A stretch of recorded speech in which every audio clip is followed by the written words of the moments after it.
सिद्धार्थ यादव किसके लिए गाइडलाइन थी कि मुगल शासकों की आलोचना नहीं करनी? नहीं, आप ये नैरेटिव बना रहे हैं। सवाल कर रहा हूं सर, कोई नैरेटिव नहीं बनाया था, आपके बोर्ड ने बनाया था, बिल्कुल सही बनाया था। नैरेटिव नहीं, वो सेलेक्टिव ठीक नहीं चलाया था, बिल्कुल सही बनाया था। आप गाइडलाइन पढ़िए, आप गाइडलाइन पढ़ के सुनाइए मुझे, गाइडलाइन पढ़ के सुनाइए जरा, गाइडलाइन पढ़ के सुनाइए, गाइडलाइन पढ़ के सुनाओ, पूरी डिटेल पढ़िए ना हम उसको। ये गाइडलाइन एक लाइन पढ़ करके सेलेक्टिव आप हो गए।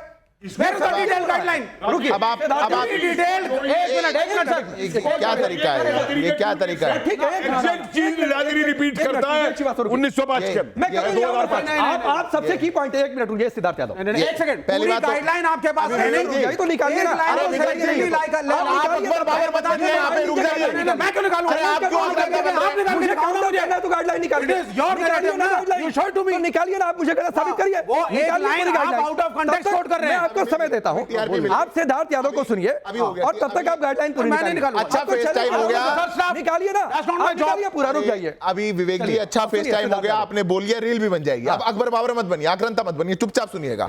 देश के अंदर इतिहास में ये तो आपने कम्युनिस्टों को एक बात कही, पर जब से भारत आजाद हुआ एक बड़ी साजिश के तहत से कैसे हमारे देश के अंदर ये जो अंग्रेज एक मानसिकता हमारे ऊपर छोड़ करके गए थे, वो मानसिकता दूर ना हो सके, हम भारत की धरोहर को, हम भारत की संस्कृति को उस पर गर्व ना कर सके, और जो हम पे आक्रांता शासक आए थे उनका गुणगान करते रहे, ये लंबी साजिश चल रही है। उसके लिए कम्युनिस्टों ने देश के अंदर ये किया, एनसीईआरटी की किताबों में कहा जहां जहां इनकी सरकारें थी हर जगह का, इसलिए एक्सपोज्ड है। आपने जिस गाइडलाइन की बात करी, इन्हीं की सरकार थी, ये गाइडलाइंस बार बार दी गई और इतिहास को तोड़ मरोड़ कर बार बार पेश किया। है नहीं, अब मैं एक बात कहता हूं, अगर ये देश के अंदर, मैं किसी के बीच में नहीं बोल रहा सर, अभी एक मिनट सुनना पड़ेगा। देश के अंदर, देश के अंदर, मैं उस पर भी आऊंगा। सिद्धार्थ यादव को पूरी करने दीजिए। सिद्धार्थ यादव को पूरी करने दीजिए। इतिहास तो इतिहास है, आप इतिहास को बदल करके पेश नहीं कर सकते। मैं तो एक बात पूछता हूं, अगर कोई आक्रांता था, अकबर था, बाबर था, औरंगजेब था, उन्होंने अगर हिंदू मंदिरों को तोड़ा, उन्होंने अगर लाखों लाख लोगों को मारा, नहीं था, अगर उन्होंने लाखों लाख लोगों को मारा, बाबर बाहर से आया था, अकबर आक्रांता नहीं था, 30,000 को मारने वाला आक्रांता नहीं था, की मां किस धर्म की थी? 30,000 को मारने वाला आक्रांता नहीं था, किस धर्म की थी? हिंदू थी ना? 30,000 की हिंदुओं की लाश पर खड़े होकर के अपने सिंहासन को लेने वाला आक्रांता नहीं था। कौन था आक्रांता में? हाँ, आप जैसे लोगों की सोच है ये खराब। आप लोग इतिहास को छुपाना चाहते हैं कि कोई कहना नहीं। अच्छा बताइए, कैसे आक्रांता था? बाबर के लड़के का नाम बताइए। बाबर का अगला कौन था? हुमायूं। उसके अगला कौन था? अकबर। उसके अगला कौन था? जहांगीर। शिवाजी के बताइए। नहीं तो शिवाजी का, यही तो गड़बड़ है, संभाजी था, यही तो गड़बड़ है। इतिहास के अंदर बाबर, अकबर, हुमायूं, शाहजहां, औरंगजेब सब याद रहेंगे, पर शिवाजी के अगला कौन था ये याद नहीं रहेगा, महाराणा प्रताप के अगला कौन था याद नहीं रहेगा। एक पेज के अंदर आपने लेकिन एक बात है, एक मिनट, विवेक श्रीवास्तव सुनिए, भाई सुनिए, विवेक श्रीवास्तव जी, आपके लिए अकबर महान है, महाराणा प्रताप और शिवाजी महान नहीं है? नहीं, ऐसा तो नहीं है। हाँ तो बताइए आपका नायक कौन है? अब मैं बोल सकता हूँ? नहीं, आपका नायक कौन है, आप बोलिएगा। पहले मैं आक्रांता पे जरा विषय पे बोल। नहीं, आक्रांता पर पहले एक सवाल बता दीजिए, आपका नायक कौन है? अकबर, बाबर, औरंगजेब या फिर महाराणा प्रताप और शिवाजी? एवरीबडी नहीं sir, you have to choose. Nobody can choose. क्यों? How can you choose? यानी अकबर, बाबर, औरंगजेब, महाराणा प्रताप, शिवाजी सब आपके लिए अच्छे थे, बाप अच्छे थे, नाना अच्छे थे, आपके दादा अच्छे थे, बाप अच्छे थे, नाना अच्छे थे। आपके दादा और बाप होंगे, हमारे दादा और बाप नहीं थे, औरंगजेब नहीं है। क्या बात है? आपके दादा होंगे, आपके बाप होंगे, हमारे नहीं है। मतलब बात से नहीं, एक मिनट विवेक श्रीवास्तव, ये देश जरूर देखे, ये देश, एक मिनट आ रहा हूं आप लोगों के पास भी, ये देश जरूर देखे कि विवेक श्रीवास्तव से मैंने सिर्फ एक लाइन कहा कि अकबर, बाबर, औरंगजेब महान या फिर महाराणा प्रताप और शिवाजी महान, तो ये कह रहे हैं कि आप चूज करिए कि आपके बाप दादा महान थे कि आपके नाना महान थे। मतलब आप कह रहे हैं कि नाना और बाप दादा अकबर, बाबर, औरंगजेब और ये महाराणा प्रताप, शिवाजी है। आप ये तुलना कर रहे हैं या शॉटिंग मैच? क्या शॉटिंग मैच क्या है? तो आप, अरे हद स्थिति है, यानी आप ये मानते हैं कि बाप दादा और नाना आपके अकबर, बाबर, औरंगजेब रहे? या आप ये जजमेंटल हो जाएंगे यहाँ पे? मैं कहा जजमेंटल हो रहा हूँ? जजमेंटल? अब मैं पूछ लेता हूँ जनता से, रुक जाइए, रुकिए। नो, मैं कौन जजमेंटल हो रहा हूँ? क्यों? No, it's my turn to speak, I have not spoken and I need 20 second. Sir बोल लीजिए, जनता से डर गया, जनता से डर इस मुल्क के अंदर हिंदू राजा भी थे, मुसलमान राजा भी थे, राजपूत भी थे, शिवाजी भी थे, मराठे भी थे, सबका कंट्रीब्यूशन है इस मुल्क की विरासत में, तो सब में कमियां थी, सब में खूबियां थी। तो मुगलों की बात कहां से आ गई?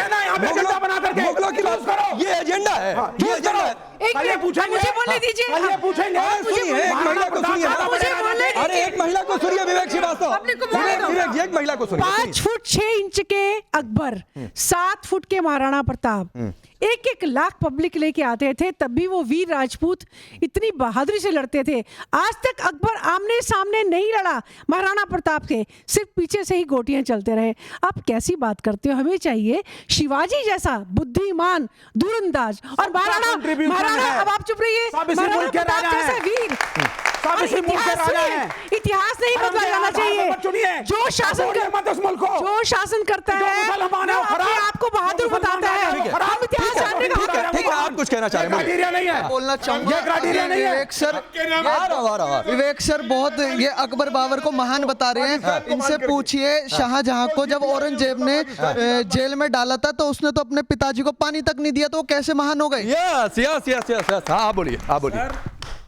यहाँ जितने भी आए, पहले मुगलों ने लूटा, फिर अंग्रेजों ने लूटा, फिर कांग्रेस ने लूटा, हमारे देश को ये सब लोगों ने लूटा। और आप आपने एक अलग रग छेड़ दी। नहीं, आपने एक अलग रग छेड़ दी, क्योंकि एनसीईआरटी नहीं इसलिए बोला क्योंकि एनसीईआरटी में ये भी पढ़ाया जाएगा, अब विवेक श्रीवास्तव ये भी पढ़ाया जाएगा कि अंग्रेज कितनी संपत्ति लूट कर ले गए, कितने ट्रिलियन संपत्ति यहाँ से लूट कर लेकर गए, तो ये भी पढ़ाया जाएगा। लेकिन फैज का अकबर कहां लूट के ले गया? यही पैदा हुआ, यही रूल। अरे लूटने ही आया था, क्या लेके गया? अकबर के पूर्वज लूटने ही आए थे, लूटने ही आए थे। सारे लूटने ही आए थे। हिंदू माँ का बेटा आक्रांता।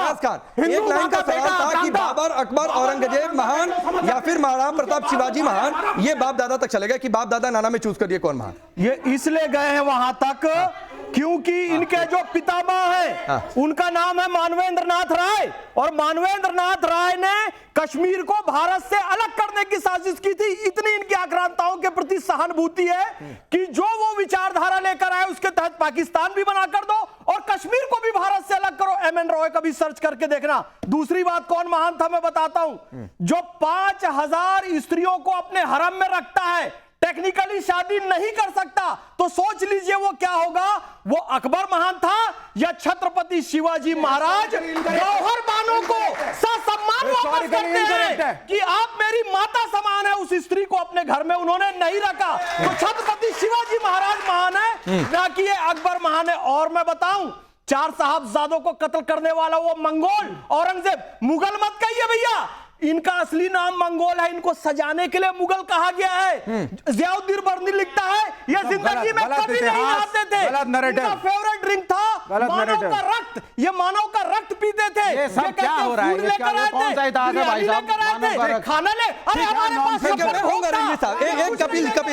कपिल जी, इन लोगों ने गुरु तेग बहादुर जी को, ये शीशगंज गुरुद्वारा क्या है, गुरु तेग बहादुर जी का शीश वहां पर अलग किया गया था। ठीक। 4 और सूफी सरमत की दरगाह आज भी जामा मस्जिद की सीढ़ियों पर मौजूद है, केवल इसलिए कि वो उपनिषद का समर्थन करते थे। ठीक है, आऊंगा एक टिप्पणी और आपकी, फिर रिजवी साहब और नाजिम आपके पास आता हूं। कपिल जी, एक मिनट नहीं है। हाँ, ठीक। बाबर औरंगजेब को इतिहास से खत्म करो।